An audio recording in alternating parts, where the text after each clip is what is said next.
need to go live first, right, Matt?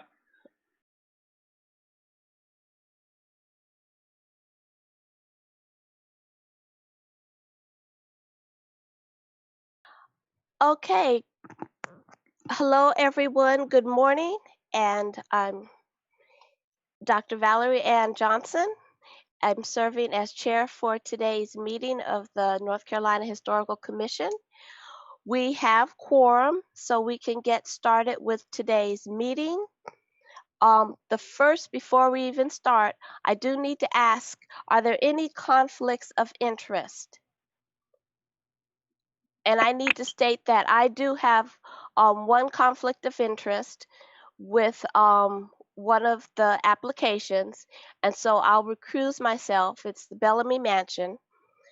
And what we'll do is we will have a vote on all the other applications together, and we will vote separately on the Bellamy Mansion application so that I can be recused. Dr. Johnson, I do think that we're on a online meeting that we should have each member of the commission introduce themselves at this time, if that's all right. And that way Parker can also get the commission attendance down.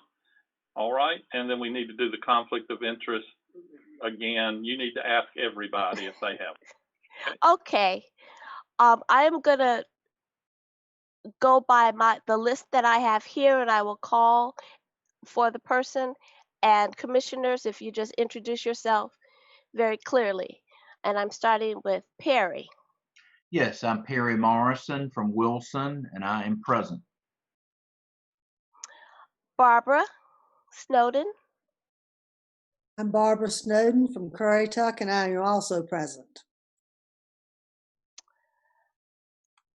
Darren Waters.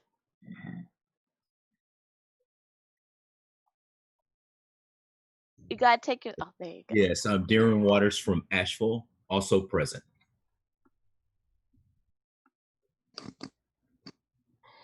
Sam Dixon. Sam Dixon heading to court, and I don't have long, so this doesn't last too long. I'm present. Okay, great. And Noah. Noah Reynolds from Winston-Salem, present. Susan Phillips. Susan Phillips from Greensboro, present. Okay, do any of you have a conflict of interest? And I'm, of course, Dr. Valerie Ann Johnson, and I'm present and serving as chair for today. And I do have, as stated earlier, a conflict of interest with the Bellamy Mansion application, so I will recuse myself from that vote. Hearing none and having established quorum, I just want to thank everyone for taking the time to do what I think is really important work. And I'm glad that at this point we're able to assist in getting much needed funds to our various properties. And at this time, I would like to start with an overview from Ramona Bartos. Good morning. Thank you very much, Dr. Johnson. We appreciate being able to be with all of you today and your time today to help us with this important step in our process. I am the Deputy State Historic Preservation Officer and the day-to-day administrator of the State Historic Preservation Office and Division Director of Historical Resources, which includes the Office of State Archaeology as well. And let me give you all a little bit of an overview, and this is for our members of the public that are joining in as well. We provided you a memo as to what this is all about, but just as a reminder, there was a bipartisan congressional appropriation last year. It was championed by Representative David Price, who sits on the Appropriations Committee in the House of Representatives, and $50 million were funded for state historic preservation offices in the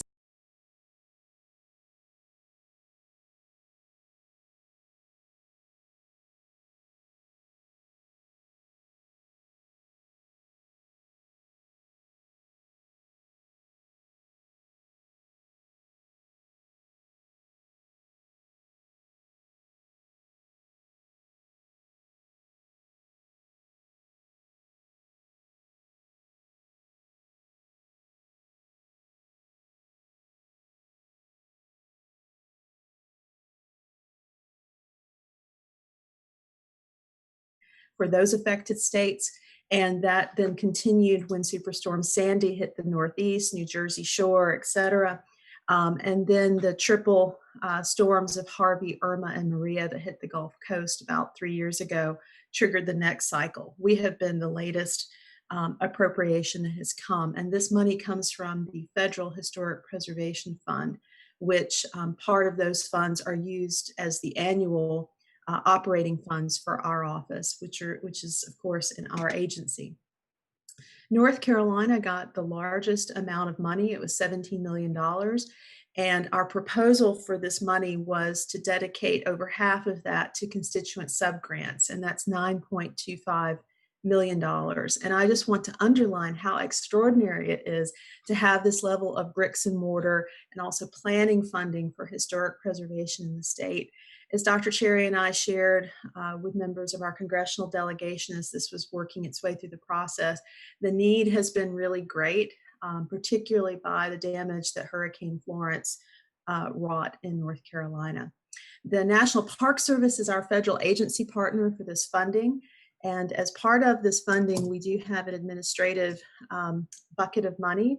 And we started staffing up with my colleague, Dan Becker, who is on the call today, was hired as our Hurricane Grants Manager in February of 2020. We all know what happened in March.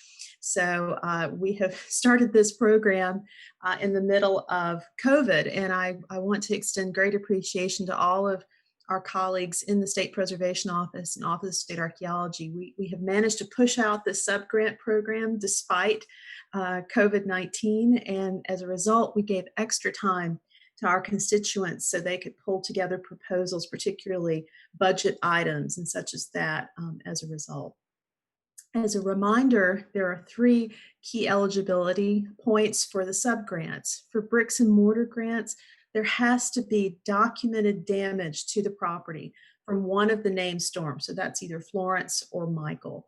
And the property has to be located in one of 61 FEMA declared counties from one of those storms.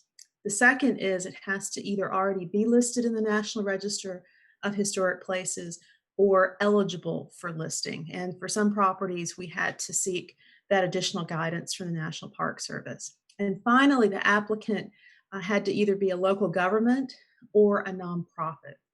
We were very pleased. We received 26 grants. Very substantial numbers were asked for as part of, as you have seen in these grants individually. And the request, of course, as we expected, was in excess of what we have funding wise, and that's 10.1 million was asked for, and so that's a little over 800,000 more than the funding we have available, which has set up, as you might imagine, a competitive process. Now today the Historical Commission is fulfilling a federal role as a peer review board, if you will, for the State Historic Preservation Officer, who is our Dr. Cherry, our Deputy Secretary for the Office of Archives and History. And just as a reminder, this parallels the Commission's role for any state grant funding that you would have under state law. It's been a long time since we've had that kind of state grant funding that has flowed through the Commission, but that is a parallel situation. Your peer review today follows an extensive staff review by a core team of 5 Preservation Office and Office of State Archaeology staff members. And those individuals, I appreciate them being on today in case you have any detailed questions. That's Jeff Adolphson, our Senior Restoration Specialist, Christy Brantley, our Local Government Coordinator, Dr. Mary Beth Fitz, our Assistant State Archaeologist, Beth King, who's the Architectural Survey Coordinator, and Michelle McCabe is the overall HPO Grants Coordinator. They were in turn supplemented by the regional specialists for each program in the necessary disciplines. So if we had a bricks and mortar project closer to the Northeast, Reed Thomas, for example, also set in on that scoring. And I'd really like to thank them as well for their hard work and effort to aid the program. All of this came together in August because, again, we gave that extended time period to our constituents. Following your recommendations, Dr. Cherry will make his selection and then direct HPO staff to submit the projects to the National Park Service for their vetting, the Park Service's vetting, and the final approval, which happens with the National Park Service. This is, as you can see, a little bit of a complex process. So I'm about to turn it over to Dan Becker to walk you through the staff recommendations, but we did want to underscore the process and the complexity of it, which includes, for those of you watching on the public side of things, the National Park Service's approval, which included also approval of our subgrant program and the way that we went about soliciting subgrants. So that's why we were getting started after as COVID began. To aid in your feedback, staff used a scoring matrix, which we have shared with you through the public portal, I believe, and has prepared funding recommendations, which are in our memo. You are free to accept those in whole or in part with modifications. We are recommending staff 22 of 26 projects to be funded, but I want to assure all of you and the public that those who might not get an award of this grant funding, the HPA will continue to work with those constituents to help them through our regular programs and make every effort to find other funding sources for their needs. So today we ask for your feedback through two separate motions. One, your recommendations to Dr. Cherry as the State Historic Preservation Officer based on your reaction to staff recommendations. And two, for the State Historic Preservation Office to prepare a report based on your recommendations to document those recommendations to the SHPO. So if there are no questions, I'd like to turn it over, Dr. Johnson, at this point to Dan Becker, please. And before you turn it over, we've been joined by Commissioner Melinda Lowry and Commissioner David Denard. So I want to acknowledge that they are here, and Commissioner Mary Lynn Ryan. Thank you. Dr. Johnson, may I ask, because we have new commissioners who have joined us since we started, would it be appropriate to ask them if they have any conflicts of interest for the record as well? Absolutely. Thank you. Thanks. We are asking y'all if you have any conflicts of interest regarding the applications to state so now. Hearing none, I would like to proceed and also give great gratitude and thanks to Dan Becker for the enormous work that he did in helping get us to this point. So, Dan?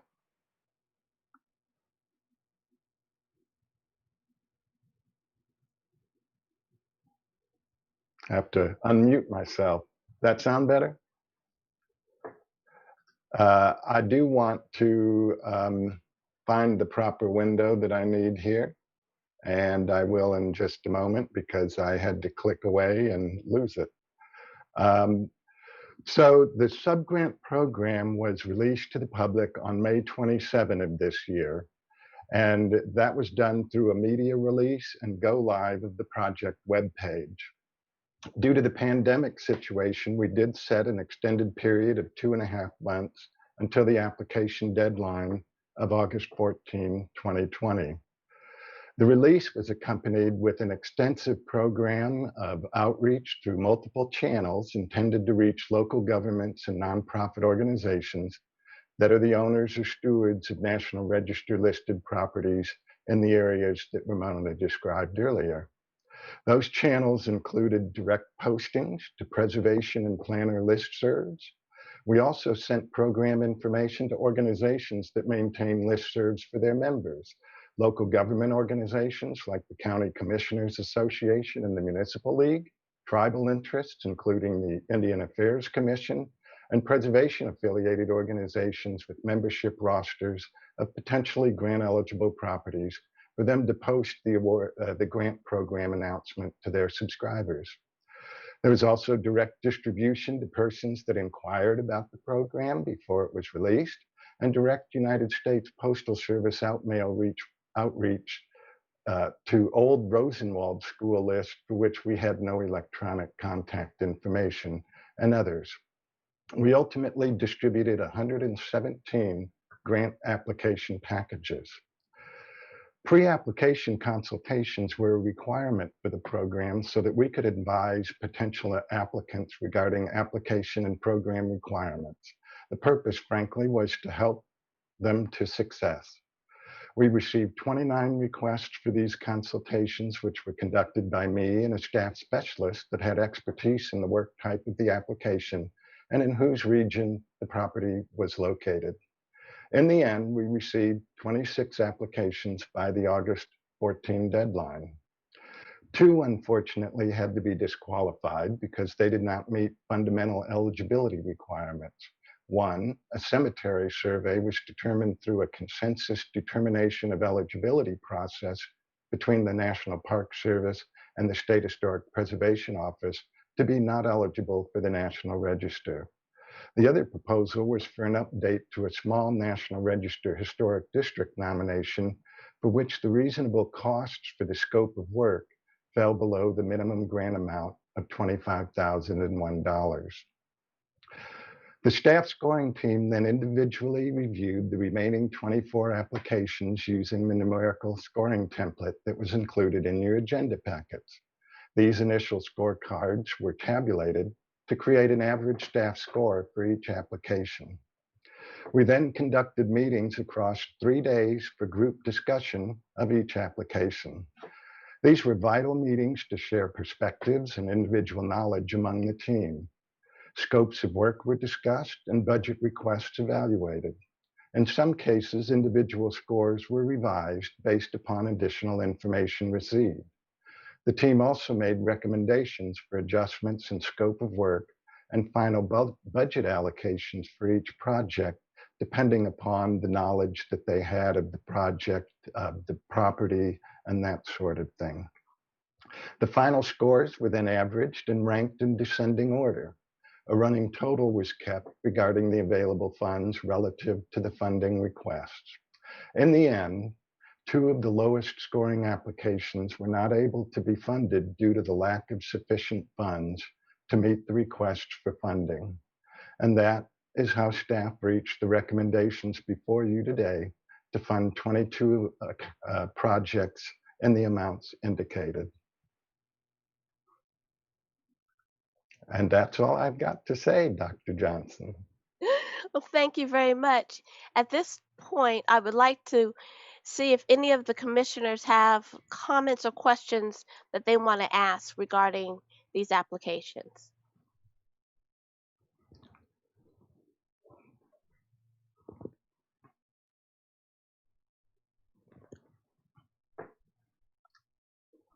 Well, I think staff did a thorough job. If I'm hearing no questions or comments, then at this point, we are ready to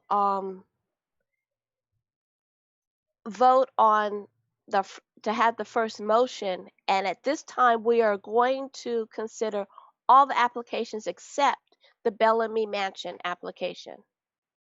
This is So- Perry Morrison. I will Yes, make the Perry. motion that we make a recommendation to the State Historic Preservation Officer, Dr. Cherry, that we follow the staff recommendations as to these grants. Okay, it has been moved Everyone by, except for the Bellamy Mansion. yes, it's been moved by Perry Morrison. Is there a second? Second, Susan Phillips. Thank you. It's been moved and seconded. It was seconded by Susan Phillips. Are there any other questions or comments at this time before I call for the vote? And I'll remind you, we'd have to do a roll call vote. So I will go down the list and you'll say your name and your vote. Mary Lynn Bryan. You got to take yourself off mute.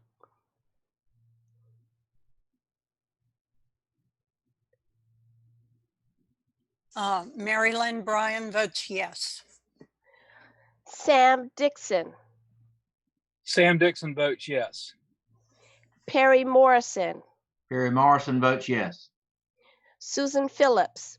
Susan Phillips votes yes. Noah Reynolds. Noah Reynolds votes yes. Barbara Snowden. Barbara Snowden votes yes.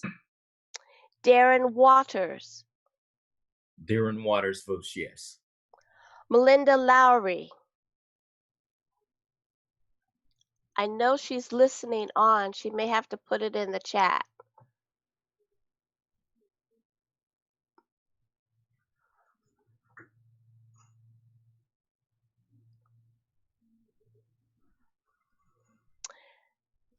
While I'm waiting for her to put her response in the chat, David Denard.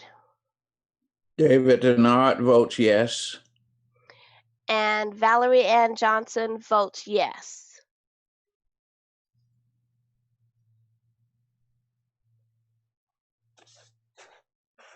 So, even though I hadn't heard back from Commissioner Lowry, we do have a majority, and so the motion carries.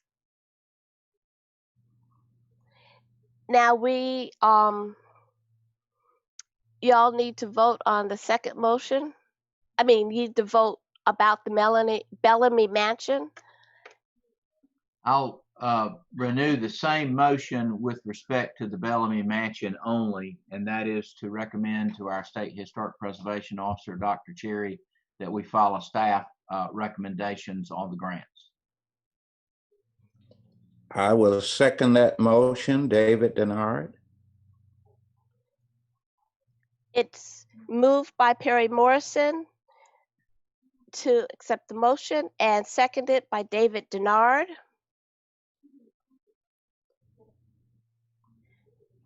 Any comments, questions? At this time, I'll go through the roll call. Mary Lynn Bryan. Mary Lynn Bryan votes yes. Sam Dixon. Sam Dixon votes yes. Perry Morrison. Perry Morrison votes yes. Susan Phillips. Susan Phillips votes yes. Noah Reynolds. Noah Reynolds votes yes. Barbara Snowden. Barbara Snowden votes yes. Darren Waters. Darren Waters votes yes. I'll call Melinda Lowry again, if she can weigh in. And David Denard. David Denard votes yes. Okay, we have a majority voting yes, so the motion carries. And now we need to go to our second motion. May I ask again, Yes. Ms. Bartos, the second motion I remember involves preparing a report, and is it to SHPA? And could you tell us what the motion needs to be, please? Yes, sir.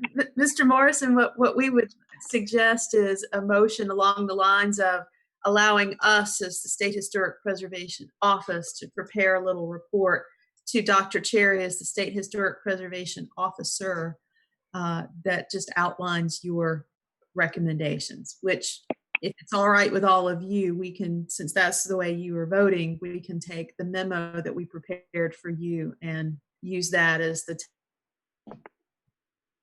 template for that. The issue is a time issue with coming back to you for you to look at a report because Mr. Becker has until September 30th, the end of the federal fiscal year, to upload Dr. Cherry's recommendations. And that's why we're on this time schedule that we are. And the Park Service, unlike us, was not able to move that date around for their constituent, which is us, because the federal fiscal year is the federal fiscal year's end. They don't have any, they had no means to do that. All will allow us as the staff to prepare a report to Dr. Cherry just to document this. That's what we're asking for, Mr. Morrison. And Mr. Morrison, I usually, as secretary to the commission, write the letters, write the reports and all at the direction of the commission, but it doesn't seem to make much sense for you to direct me to write a memo to myself. Well, then I will make a motion to allow staff to prepare a report, the Historic Preservation Office staff to prepare a report to Dr. Cherry as State Historic Preservation Officer with respect to the making and requesting of these grants? This is Barbara Snowden, and I second Perry's motion. It's been properly moved and seconded, moved by Perry Morrison, and seconded by Barbara Snowden. Any questions about this particular motion? If not, I'll call for the vote.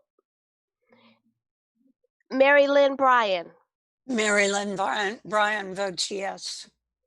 Sam Dixon, Sam Dixon votes yes.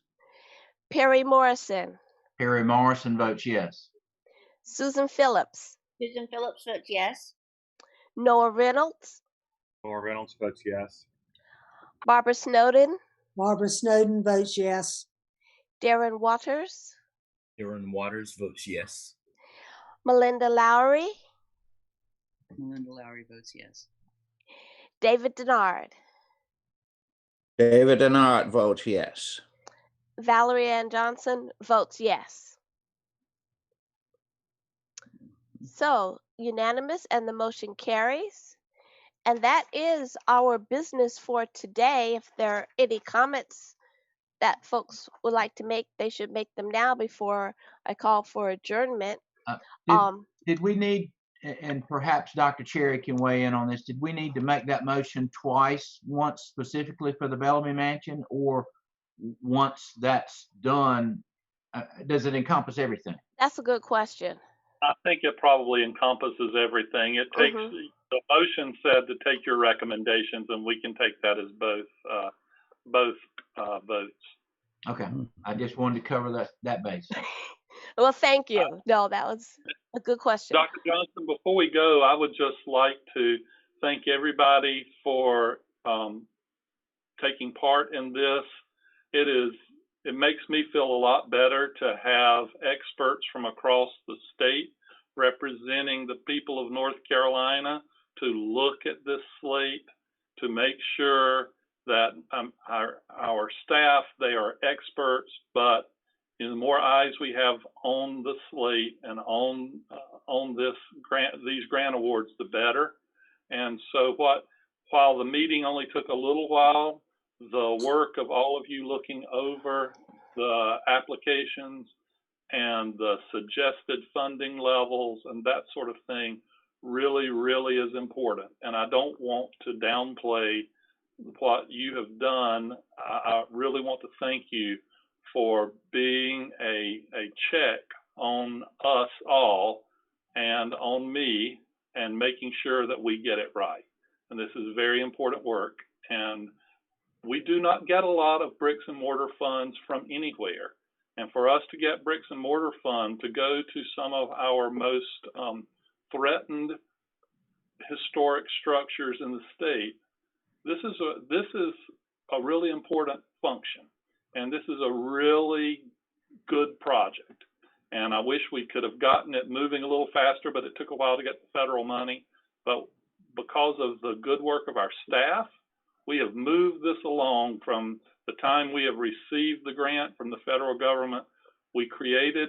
Our staff created a sub-grant program from scratch with all of the guidelines that met state and federal rules. They did outreach across the state during COVID, which is hard to do outreach when you're in a COVID environment, and managed to reach all kinds of populations. So this has been so far a very successful program, and we are going to get these funds where they're needed, and we hope to build a stronger North Carolina, stronger historic resources in our most vulnerable areas so that we don't keep having these kind of problems. We know we'll have storms from now on, but maybe our buildings will be able to withstand them a little bit better because of this money. And I want to thank everybody. This is important work. And I just echo Dr. Cherry's comments and remarks, and just thank also the staff who are on this particular call for their hard work in helping move us to this point. I think it is indeed important. And it's important to note that this was a bipartisan effort. I am so pleased that for our state, we can come together to do some of this important work. And that was Congressman Price, and I think in the Senate, was it Senator Burr? Senator Burr. And it was the North Carolina delegation that led the efforts for the historic preservation funding to be added to the recovery funds for Florence and Michael.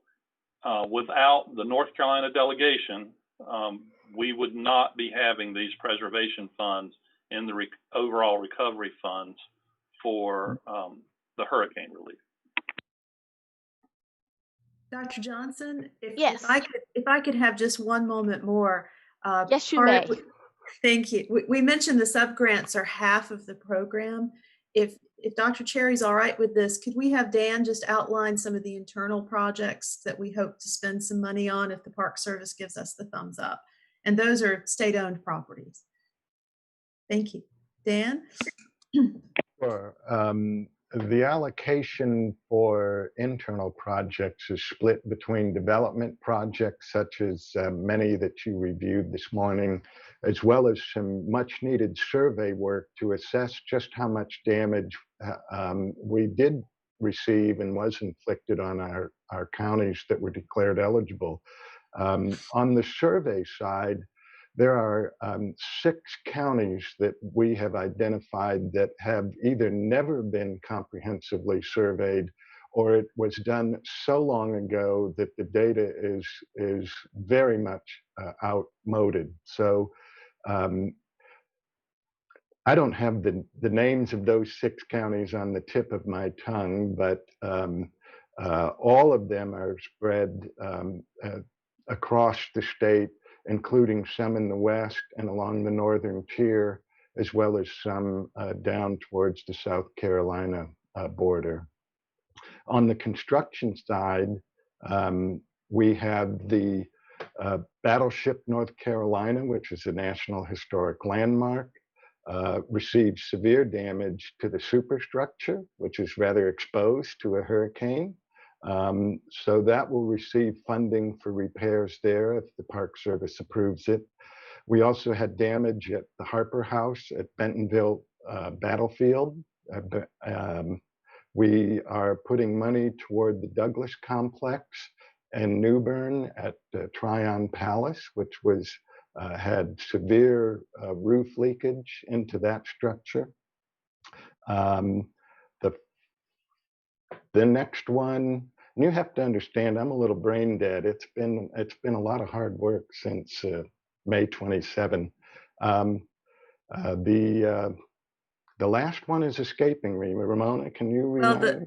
The last one is an innovative, and several years ago, the civil engineers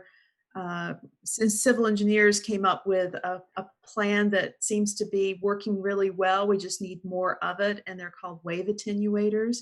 And they break the energy of wave action coming and hitting that shoreline. And that's important because our shoreline at Brunswick Town Fort Anderson is chock full of archaeological treasures that date from the earliest settlement and have great importance to the state of North Carolina. I think, as Dr. Cherry is fond of recalling, some of the naval stores activity there actually led, I think, partly to us being designated Tar Heels. So it's extraordinarily important that we don't see all of that wash away down the Cape Fear River.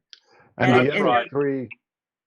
So we can point to that site that's washing away, and we know that it holds the earliest charcoal, which is a part of the naval stores industry, which is where you made tar, pitch, and turpentine. So our nickname can pretty much be tied to a spot that we are trying to save there at Brunswick Town with these wave attenuators.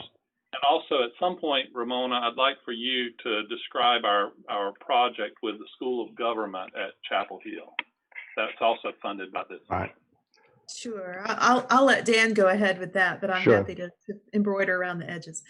Sure. There are three additional projects, the School of Government, one of them. There are two Office of State Archaeology project surveys that are being undertaken. One is a near-shore survey that will look at underwater resources and other resources on state-owned lands that are at the shoreline.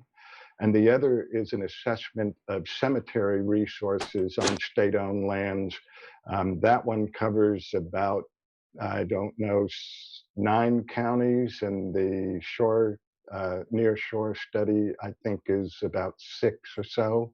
I could be wrong on those numbers, but those two projects will also bring additional needed data into our archives that will help us understand better the damages that we receive in these storms and be better prepared with resiliency measures.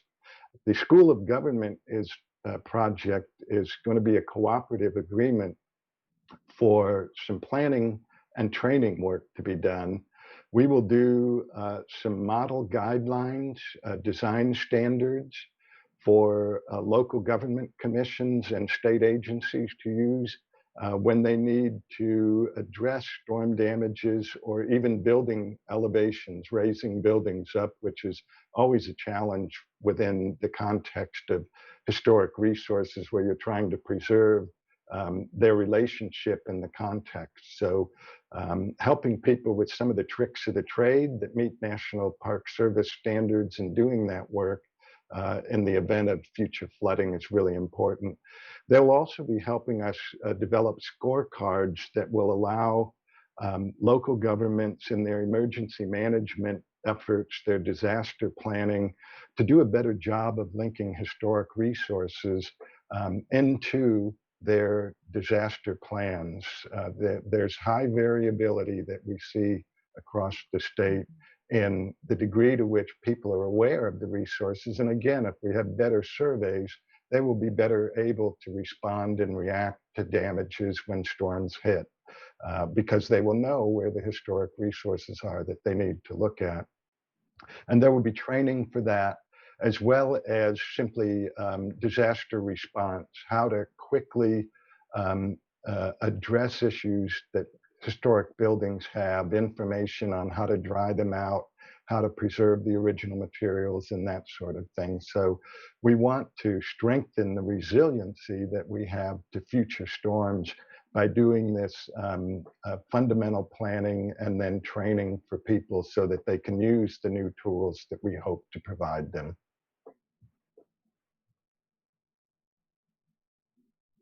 Thank you. And Ramona, was there any embroidery you wanted to add to? No, ma'am. I am fine, but I would ask if Beth King, she is on, if she can name off those 6 counties, because I, like Dan, did not have that right in front of me. But to emphasize, many of the projects you saw for the subgrants were in the eastern part of the state, because that's where we had so much storm damage of a type that damaged the historic buildings. But we also wanted to make sure that we looked at our constituents in the West and addressed needs that we identified there too. So Beth, would you mind sharing that list? I think we had 6 counties altogether we wanted to focus on.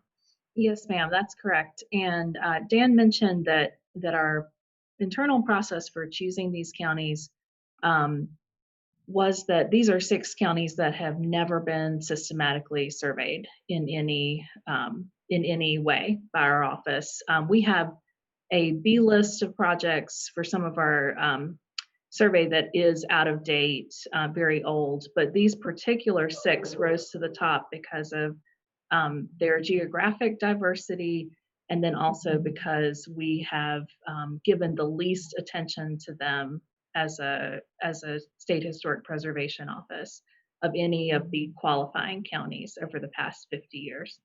So for the next few years, we'll be looking at doing comprehensive surveys, including all municipalities within Person and Vance, 2 of our Virginia line counties, Hoke and Montgomery. And I will say Hoke will exclude the portion of Fort Bragg that is in that county, but otherwise Hoke and Montgomery,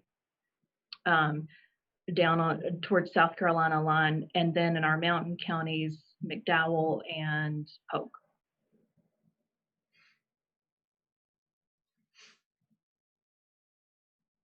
Thank And you. each of these counties were eligible for this funding as having been one of the FEMA declared counties. Correct.